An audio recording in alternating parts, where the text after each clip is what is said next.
তো হ্যালো বন্ধুরা, আজকের ভিডিওতে আমরা আলোচনা করব যুবসাথী প্রকল্পের টাকা, কৃষক বন্ধুর টাকা পেলে যুবসাথীর টাকা পাওয়া যাবে কি না, লক্ষ্মীর ভাণ্ডার, বিধবা ভাতা, প্রতিবন্ধী ভাতা একসাথে পাওয়া যাবে কি না।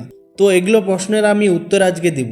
সরকারি নোটিশে কি বলা হয়েছে সব বিস্তারিত জানাবো এই ভিডিওতে, তাই ভিডিওটি শেষ পর্যন্ত অবশ্যই দেখুন।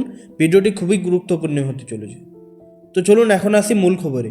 বন্ধুরা, অনেকেই প্রশ্ন করেছেন, আমি যদি কৃষক বন্ধুর টাকা পাই তাহলে কি যুবসাথী প্রকল্পের টাকা পাবো না?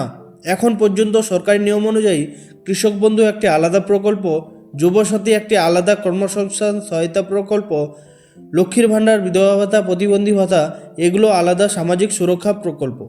বেশিরভাগ ক্ষেত্রে একটি প্রকল্পে পাওয়ার জন্য অন্যটি বন্ধ হয় না, কিন্তু কিছু ক্ষেত্রে ইনকাম বা যোগ্যতা শর্ত থাকতে পারে।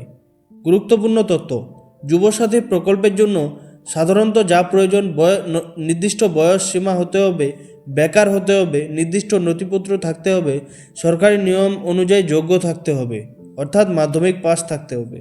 যদি কোনো নতুন সরকারি নোটিশ আসে বলা হয় এই ব্যক্তির একাধিক আর্থিক সহায়তা পাবে না, তাহলে সেই অনুযায়ী সিদ্ধান্ত নেওয়া হবে।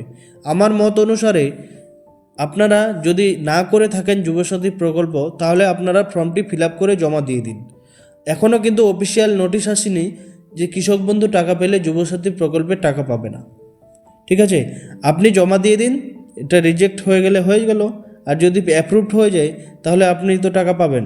সাধারণ মানুষের প্রশ্ন: অনেকেই জিজ্ঞেস করেছেন, কৃষক বন্ধু করলে যুবসাথী বন্ধ হবে, লক্ষ্মীর ভাণ্ডার পেলে কি অন্য ভাতা বন্ধ হবে? এখন পর্যন্ত অফিসিয়াল এমন কোনো স্পষ্ট নির্দিষ্ট কোনো ঘোষণা আসেনি যে বন্ধ হয়ে যাবে। তবে আবেদন করার আগে নিজের যোগ্যতা যাচাই করুন অবশ্যই। উপসংহার: কি বলা হয়েছে? এই ধরনের ভুয়ো খবর বা গুজবে কান দেবেন না। সবসময় সরকারি ওয়েবসাইট বা ব্লক অফিসে তথ্য যাচাই করে নিন। ভিডিওটি যদি ভালো লাগে তাহলে অবশ্যই একটি লাইক দিন, শেয়ার করুন, আর আমাদের মাটি ও মানুষ টিভি চ্যানেলকে সাবস্ক্রাইব করতে ভুলবেন না। ভালো থাকবেন, সুস্থ থাকবেন, আবার দেখা হবে নেক্সট ভিডিওতে। ধন্যবাদ।